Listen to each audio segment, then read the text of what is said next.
The right to offend is not some pesky little part of freedom of speech that we have to put up with. It is the heart and soul and lungs of freedom of speech. It is the coursing lifeblood of human progress. It is the instigator of liberty and modernity and science and understanding. What a laughing stock today's student leaders are, that they can so casually dismiss the right to be offensive without realizing that their lovely, enlightened lives are the gift of individuals who gave offense. Offensiveness is not just something we have to begrudgingly accept. Offensiveness is the motor of human progress. Now broadcasting from the Right to Offend Media Studios in sunny South Florida, bringing you the latest in politics, current events, art, and pop culture. This is the Whitfield Report Live with Sam Whitfield. But giving offense is good. In fact, it's essential.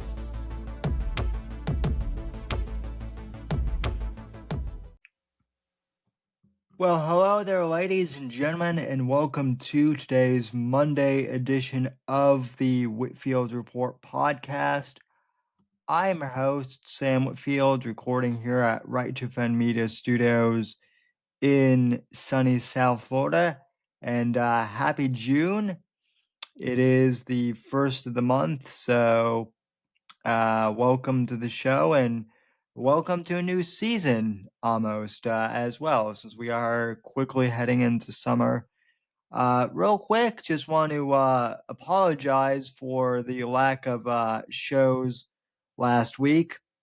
Since last Monday was Memorial Day, I decided to take the holiday off, as I hope most of you did as well, to enjoy the holiday and remember those who have given all for our great nation. But then also on Wednesday, we were supposed to have a guest, and then that guest had to cancel at the very last minute. And also, Max had technical issues that kind of came up at the last minute as well. So with those two things in mind and kind of no show planned outside of the guest, I decided to, just kind of call it a night and take Wednesday evening off. And, every once in a while it is kind of good to take a Wednesday off and just chill and hang out. And in my case, I, had plenty of time to play 007 First Light, which came out last week as well. And I know that many of you have seen my review that I wrote on Substack and X for 007 First Light. So I really appreciate everyone who has checked out my review of 007 First Light. And, as I said in that review, I really do feel like 007 First Light really is almost a perfect Bond video game. I would rank it 9.5 out of 10, honestly. It's a great Bond, not just video game, but a great Bond story in general. So, as I mentioned before, I wrote a spoiler-free review over on Substack and X that's available for everyone to read. And I will be writing a more in-depth spoiler-filled review, either later this weekend, later this week / weekend, / next week.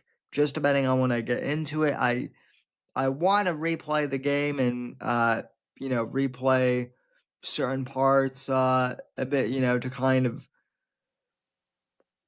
go over the plots a bit in some areas and, give my take on some more specifics regarding the, the plot and whatnot.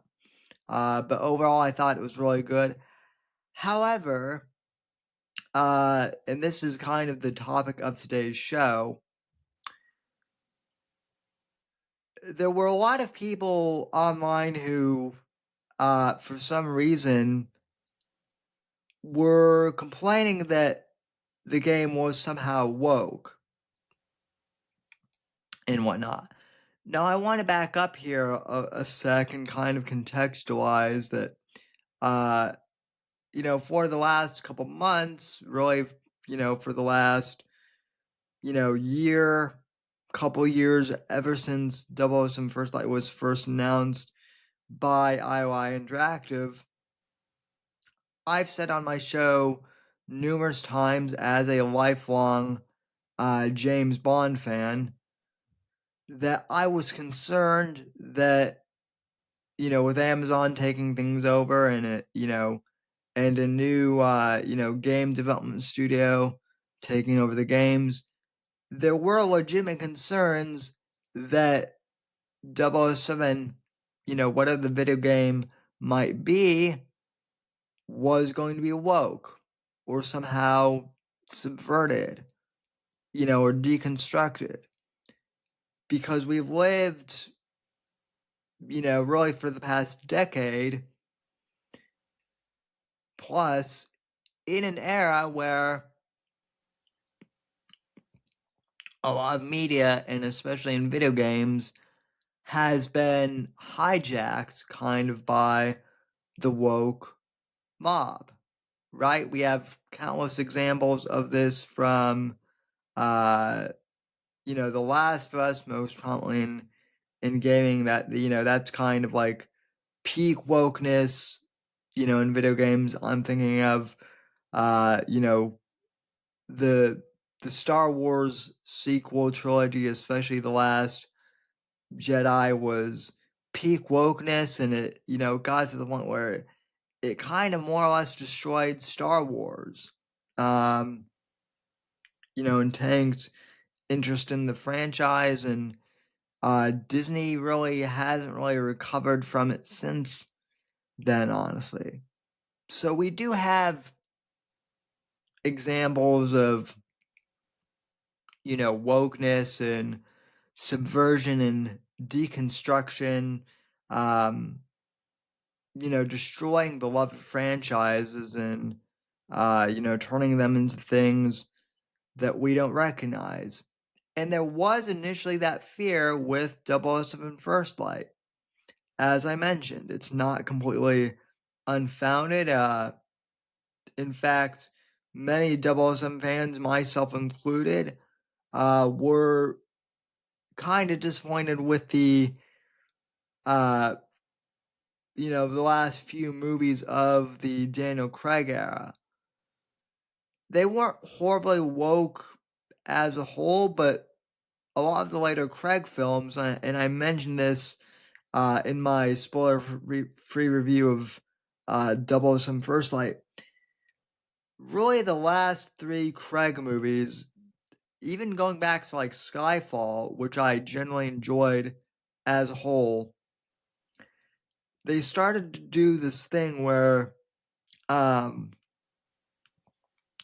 you had Casino Royale and Quantum of Solace, Daniel Craig's first two movies, which really, if you put them together, they make up one entire film, and that's Bond's origin story, from Casino Royale, how he becomes a 00 agent, and it kind of his first adventure as 007, adapting the original Ian Fleming novel, which everyone loved. Quantum of Solace, was weak and kind of left people, myself included, wanting, for more. Although it has aged better comparably as the years have gone by somewhat, especially if you consider it more or less like a direct sequel to Casino Royale.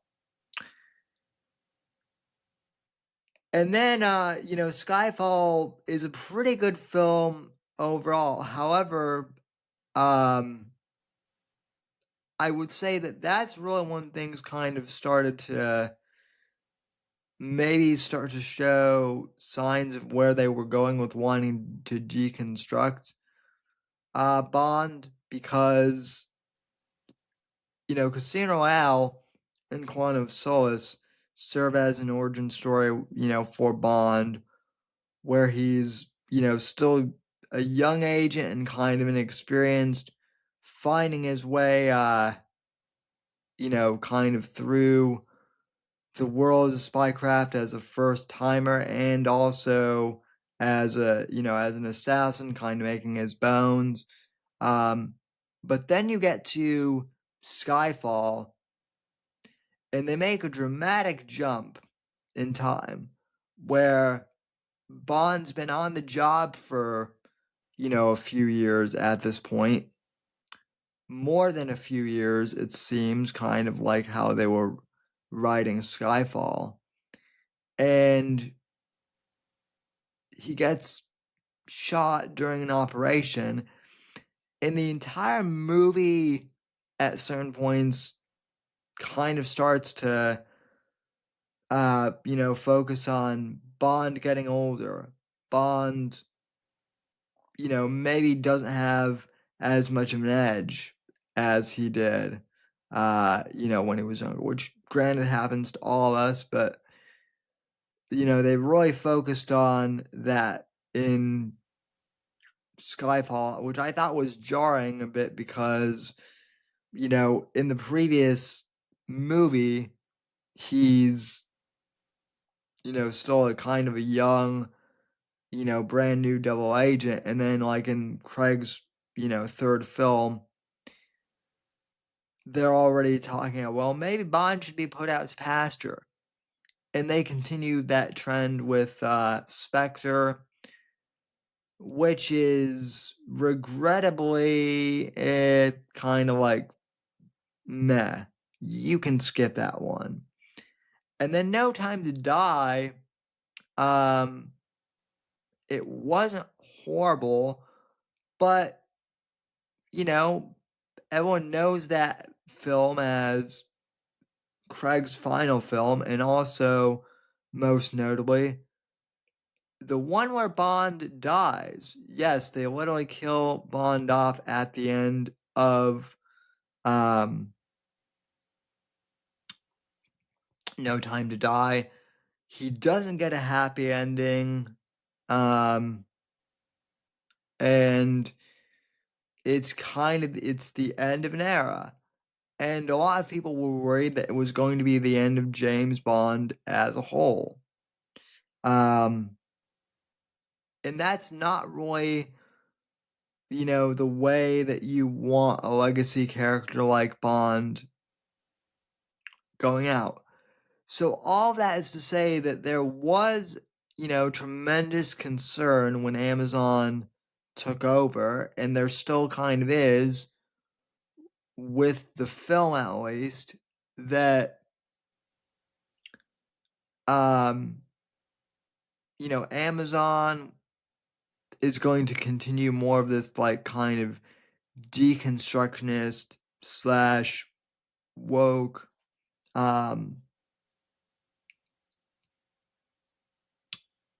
treatment of 007, for lack of a better term.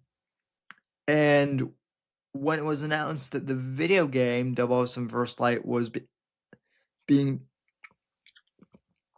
developed by IO Interactive and would kind of be the first project to come out once Amazon took over the Bond franchise, there were definitely people who were worried about, what that could mean for the future, myself included. So all that is to say that, like, the concerns were not unfounded.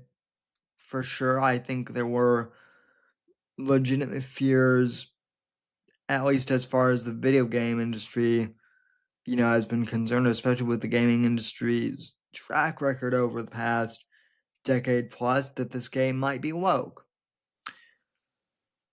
But at the same time, IO Interactive Studios, the people who created Hitman, like, they have a pretty solid track record with that game of making good games, and games that, at least in my experience, largely tend to avoid kind of the politicalization of everything that happens in culture. So I was cautiously optimistic, from the get-go. But, still kind of nervous at times. And then last year, kind of as we got close to release time and some people started to play, the game a bit and started to hear things, like people in the Bond community who I know who are just as diehard of fans as I am, especially like this year, some of them got to play the game early. And I knew, and I don't know all of them like directly, but I know people who know them directly. And the one thing I was told is, Sam, I know you don't pre-order games a lot, and I know you're kind of nervous about this game, but trust me, from everything I've heard, you're going to love this, and this is going to be worth it. And I talked a bit about this, in my spoiler-free review, but that's basically what happened.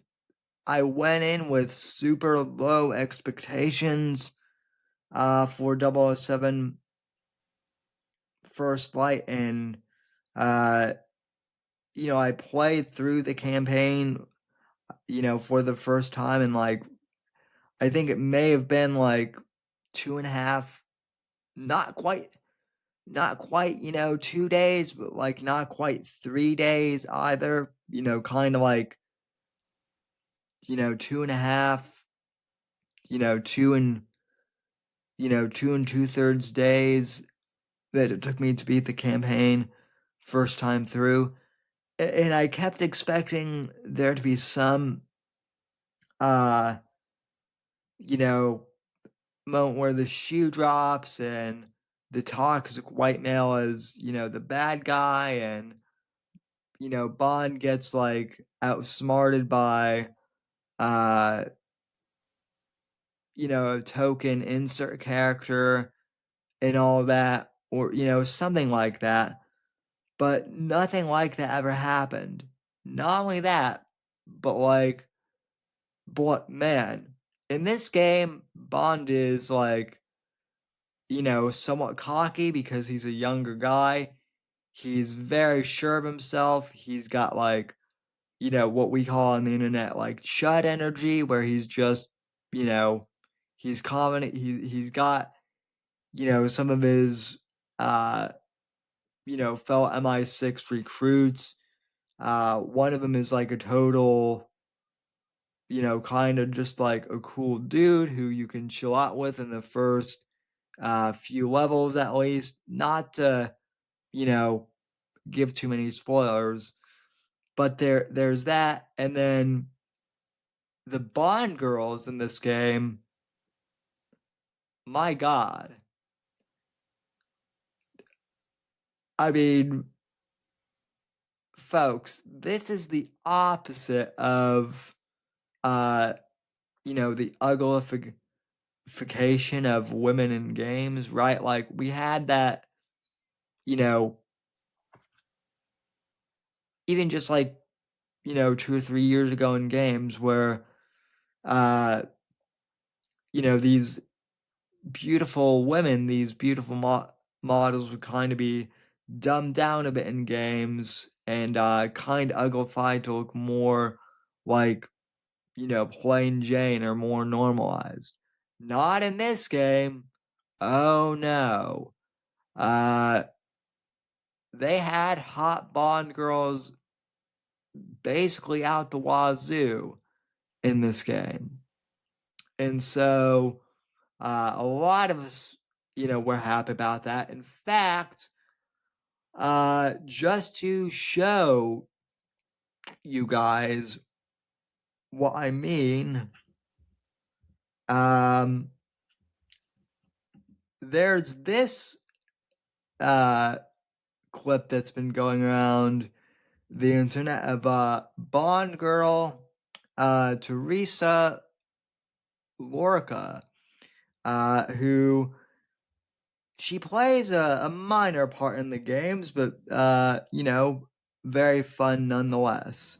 John? Oh, she's fine. She certainly is.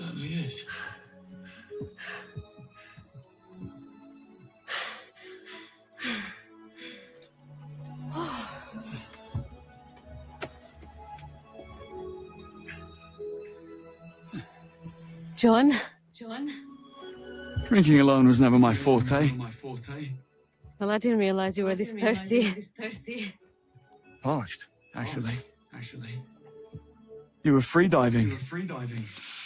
Being a marine biologist comes in handy. Oh, what's your number? Chasing a 6 at the moment. 6. Very impressive. Uh-huh. Yep, that is your Bond girl for 26. Definitely Game of the Year material and Girl of the Year material as well. And so, yeah, is this Bond game woke? I think not, ladies and gentlemen. I think not. Nevertheless, though, there are people online complaining that despite Miss Teresa Lorca and other Bond girls making an appearance like this, there are those who still want to say that this game is still somehow woke. And what is their evidence for this? Well, their evidence basically seems to be that M is a female, and also they seem to be upset that she's also a woman of English and Indian descent. And that alone, according to some people, somehow makes this game woke. And they don't like it. Now, this is completely dumb for a few reasons. One,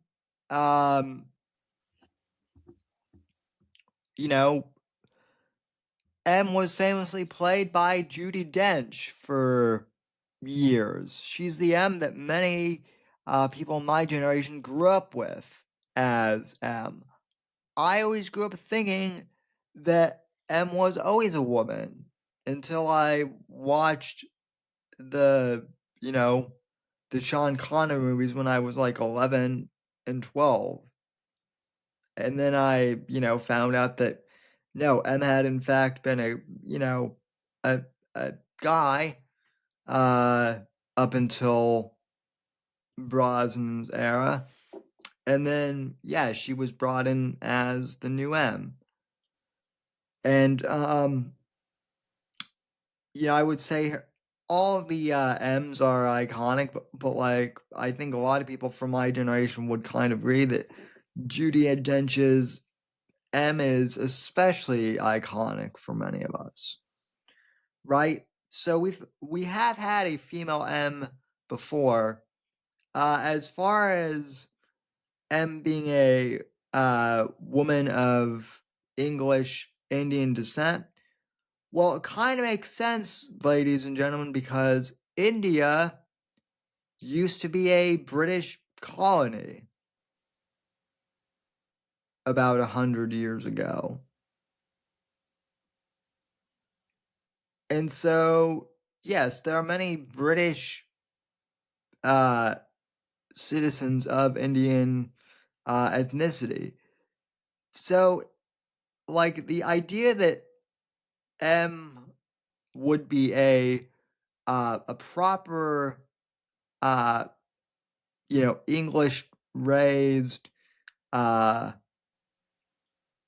English schooled, basically, subject of the crown or whatever, but with a, of Indian heritage, that makes complete sense. And this M in the game, like, she doesn't, make a big deal about her race, like, at all. It's not really a thing. If you you can read up on her character bio, and she has a pretty, like, extensive, background in the military and intelligence, things that you would, kind of want, like, an M to be schooled in. Right? So the fact that she's a woman of color really has no effect on the story whatsoever, ever. And yet, some people in the anti, woke crowd want to complain about that. Same thing with, Moneypenny. Moneypenny is, uh, you know, is is kind of like a dark skinned, IT nerd, essentially, who gives Bond, advice in his ear during missions and whatnot, and kind of points Bond slash the player in possible ways to go. And she also gives Bond, grief about, being, somewhat of a horn dog and whatnot, not being like demeaning or anything like that. Not really like acting insulted or anything like that. But just like giving him crap about it, right? Which has kind of always been the way that Moneypenny has been historically. Uh, sh if not, she's usually giving Bond, like, a hard time, if not outright kind of flirting with, Bond herself, right? Now, this Moneypenny doesn't really do that, at least not, in this game, but she does kind of bust Bond's chops a bit, which is not unusual for the character. And yet, there are some people who, like, honestly, I don't think they're Bond fans at all, who were, decrying the fact that she was busting Bond's chops as, like, somehow being woke or something, right? And this kind of leads me to my overall point, ladies and gentlemen. We're at a point in the culture now, right? We've kind of had this, we've kind of like this, 10 to 15 year culture war at this point, where it's like woke versus non-woke. And initially the woke side wanted to make a big deal out of, everything's racist, everything's sexist, everything's homophobic, and all needs to be, torn down and, destroyed and kind of rebuilt. And if you don't like the fact that, there are 6 female Ghostbusters and some of them are, lesbians and whatnot, and that's their only, personality trait, well then you're just a bigot, right? And if you don't like the diverse, woman of color character in XYZ video game or property, who has no redeeming, character quality other than that, well, again, you're just a bigot. And so on and so forth. That's what a lot of people were, dealing with, kind of this woke fatigue. And, a lot of the kind of pushback against that was justified. And in fact, a lot of people on the internet made careers out of pushing back against the woke mentality. And this is where things get interesting, ladies and gentlemen.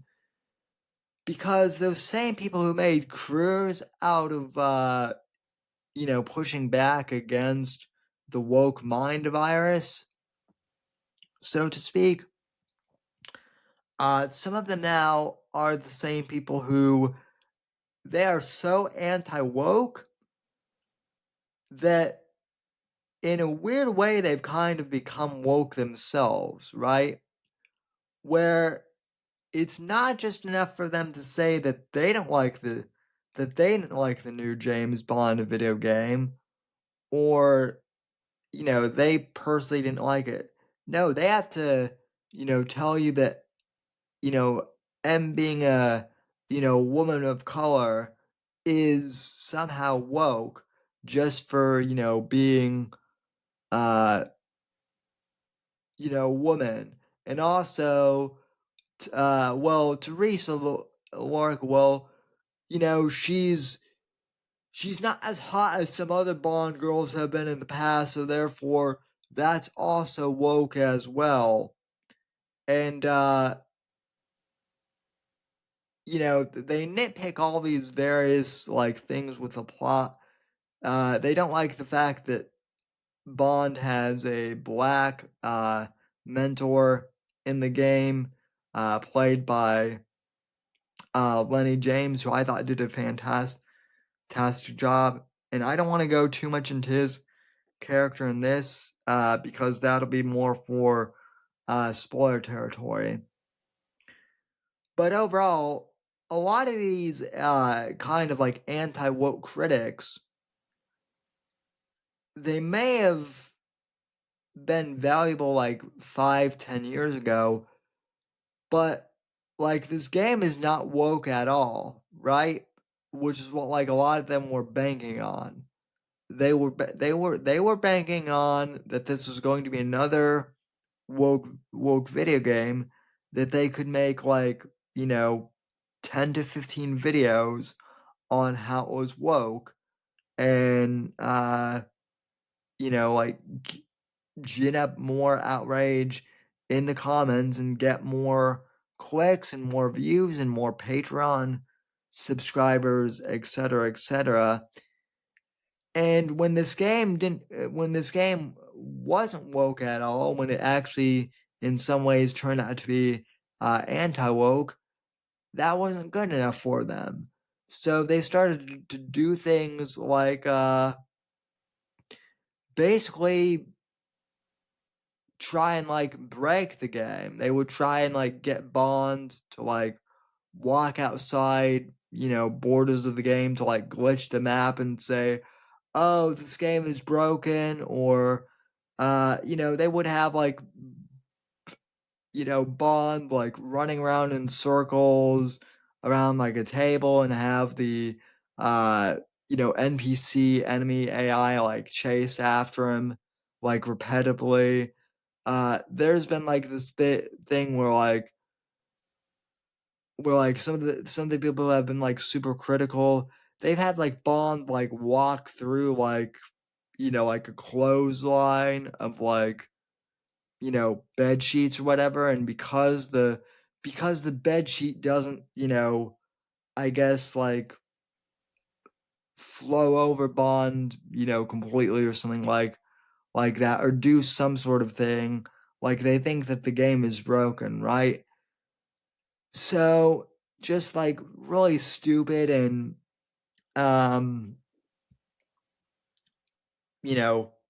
really kind of petty things. Which kind of brings me to my point of I think at this point, right, people have woke fatigue for sure. But on the flip side, I think people also have like anti-woke fatigue. Me too, because me included, because it's like, okay, well, in the case of 007 First Light, like, we basically got a game that had everything that like hardcore Bond fans like myself wanted. It wasn't woke. It had fun gameplay mechanics. It had hot Bond girls. You can drive fast cars. It had a really good story. Maybe not the most groundbreaking story, but hey, um, you know, not everything needs to be like groundbreaking, or brand new. Sometimes a good by the numbers 007 adventure is just what you need. I would say, in fact, after like 6 years without Bond, it is what we need, and we kind of need it, as like a fresh kind of, you know, reboot coming off kind of the depressing end of the Daniel Craig era, right? So hardcore Bond fans such as myself love this, and yet the supposed anti-woke, crowd, they still find ways to, to disparage this game and hate on it, which, by the way, is their, that's their right to do, and, whatnot. If you don't like a game or whatever, that's fine. But, again, I think a lot of it is people just trying to generate for clicks, and that's it. Like, I honestly don't think that, like, a lot of these quote unquote, you know, uh, woke or anti-woke, commentators really than cared about, the Bond video game. They just wanted things to complain about on both ends of the spectrum. And it's very telling. And I think people, like I said, are kind of done with it, more or less. The normal gamer just wants a good, solid video game, which, IO Interactive, in my opinion, they delivered a solid video game. And that's what people want out of entertainment in general. People are getting so tired of the is this woke versus is this not woke conversation. People just want good entertainment at the end of the day. They want something, whether that be a video game, a movie, a television show, where they can kind of kick their feet up at the end of the day and just enjoy something. Same thing with books too. That was one of the reasons why I started writing the Shadows of Deception saga and books, like American Inferno, right? I was one of the people who was very kind of disappointed in kind of the deconstruction era of 007 and James Bond, right?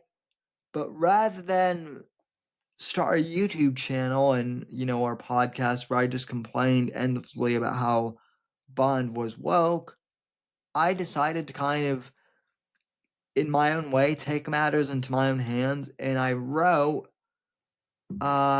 created a character of my own, John Ryder, and we have the Shadows of Deception, saga. This is book number 5, American Inferno, my latest in the Shadows of Deception saga. And, kind of follows him. He's kind of my American version of James Bond. And I actually have a piece coming out on my Substack tomorrow specifically about how Bond has influenced Ryder in the past, and kind of how Bond's DNA is a part of Ryder's character in general. And I also have this prequel novella that just came out, Blood in the Jungle, which focuses on John Ryder's father, James Ryder, a Vietnam veteran. And yeah, so that's what I'm doing. Rather than just complaining at woke versus non-woke media, I'm actually creating media of my own because I know that people want, to be entertained at the end of the day. And that all of this identity politics stuff is just secondary. So yeah, I think people are done with the woke versus anti-woke, rhetoric online. They just want to be entertained at the end of the day. That's why independent media is great, like what I'm doing and like what a lot of indie authors in my circle are doing. And, thankfully it's great that,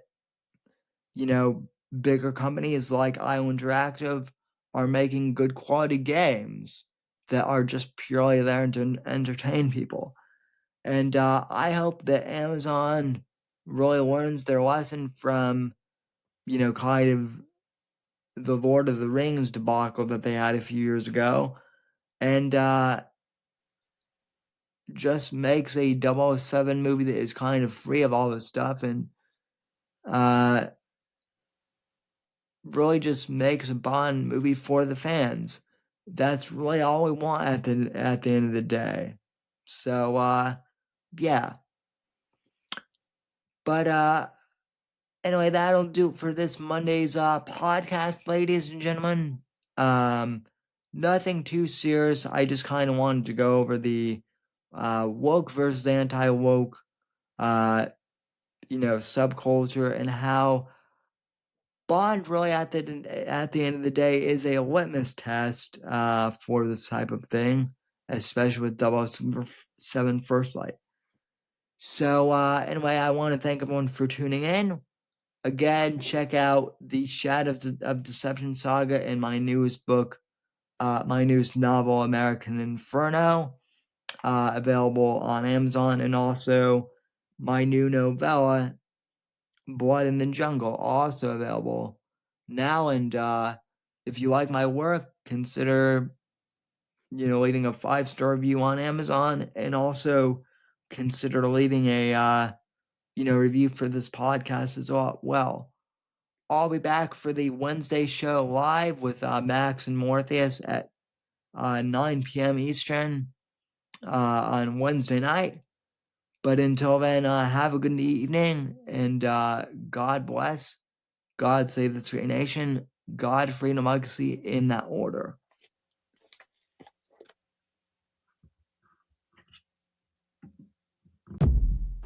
The right to offend is not some pesky little part of freedom of speech that we have to put up with.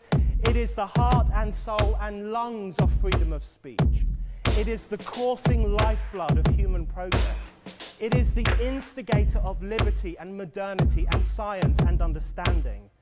What a laughing stock today's student leaders are, that they can so casually dismiss the right to be offensive without realizing that their lovely, enlightened lives are the gift of individuals who gave offense. Offensiveness is not just something we have to begrudgingly accept. Offensiveness is the motor of human progress. Thank you for watching the Whitfield Report live on the Right to Offend Media Network. Make sure to check out Sam's books on Amazon, Audible, and Kindle. You can follow Sam on X at SamW_NGC and the Right to Offend Media Network at RTO Media. Like, comment, subscribe, and share with your friends. And until next time, God bless, God save this great nation. God, freedom, legacy, in that order.